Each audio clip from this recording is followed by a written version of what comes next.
I would close this, I just want to say this. Adhering to immigration compliance are not stop signals. They are guidelines. Thank you.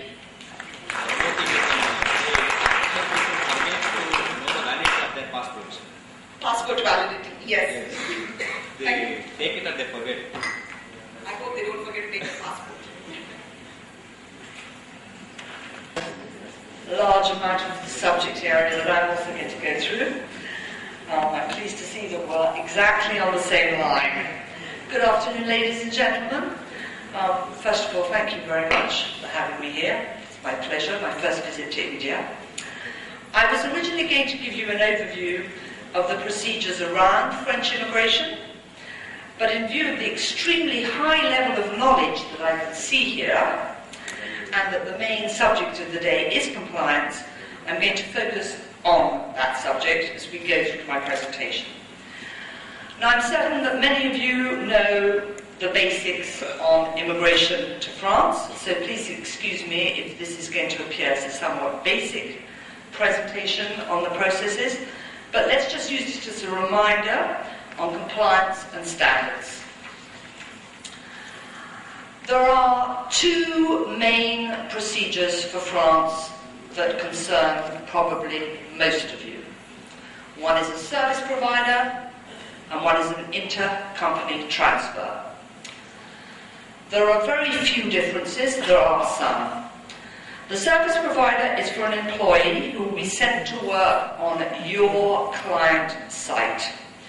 He is there to work, he is there for a transfer of knowledge, he's there for training, he's there to collect information.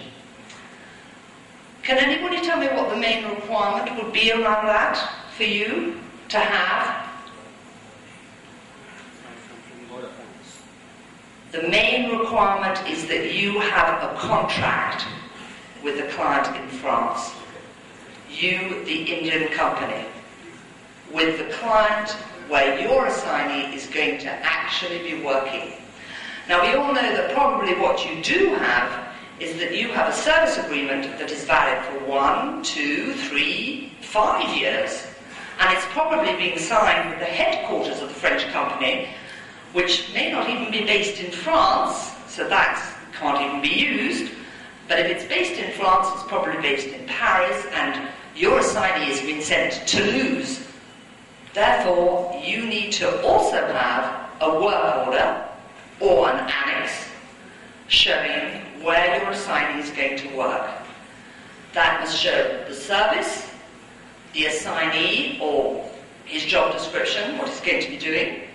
It can be multiple if you're sending in 3, 4, 5. It should show the length of the assignment, if possible the date of the assignment as near as possible, and it must show the financial agreement, and it must be signed by all parties. This document is going to be requested more and more. We're seeing it on all applications, especially for Indian companies.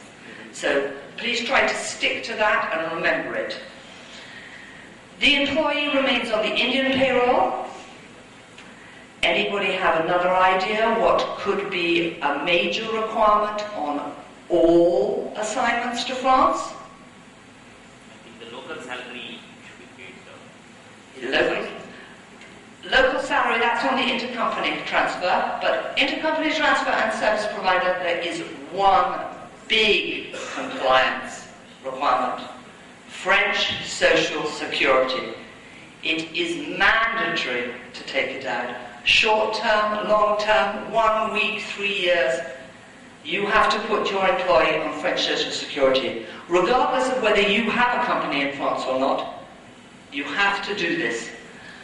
It is the second part of the inspection that can take place, and your client is responsible for that. If there is a Social Security inspection which concerns him, Social Security inspector, he doesn't even know that there's an Indian employee out in Toulouse. They go in and they ask to see every single file, and every single person who is in that office must say whether they are compliant or not, and they are responsible at the end of the day. So please Remember that, and it must be done prior to the assignee arriving or on the day he arrives. It's one form, and either you have in-house in France who does it for you, or you have an outside service provider. You must just give them the information prior to the arrival when the visa has been issued, so that that is done. Preferably on the service provider process, the employee is already part of your team, working for the client. You can clearly show that his expertise is needed, or that his expertise could not be found in Europe and France. Now there's the short and the long-term ruling. This is another point which is coming up more and more. Short-term, the regulation is 90 days, 89 days exactly. So we try not to put down 3 months any longer, but labour inspectors who are now being asked to review prior to an application being approved are coming back more and more saying, we don't want to see 89 days. 89 days, that's for a company who's trying to use the ruling so that they don't pay the immigration tax, because there's no immigration tax on an 89-day application. So the labour inspector wants to see 60, 70 days. It's advisable. It's advisable to send more engineers in for that period of time, or to send less for a longer period of time. And as Stella so rightly said, let's get to working with the project managers prior or the RFP, because that's where we can explain this to them, and that's what's important. Intercompany transfer is both short and long term. The employee must have 3 months previous employment with the group.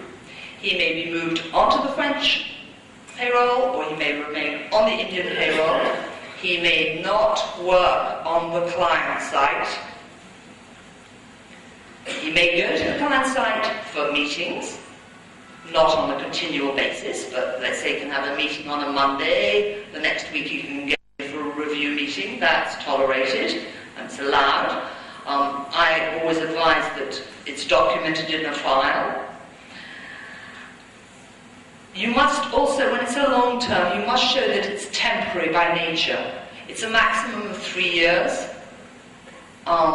It can be extended for a further 12 months, but there is a temporary idea around it. He's not there to come to France on a permanent basis, and he's never going to come back to India, which he wouldn't do because he loves India and his family's here and he's going to come back. But the labour inspector doesn't know that, so he wants to be able to see that. The level of standards is not just about paper, adhering to the rules. It's about compliance, and it's about communicating together as a team with your client. It's important, whether it's an in-house service provider or an outside one, that there is a discussion with the client. French human resources, they are so scared about labour law, I can't tell you. It's worse than what everybody here discusses, because it's a very hot subject in France. We have an economic crisis, we have redundancy plans, we have very strong arms and rules and regulations, we have strikes.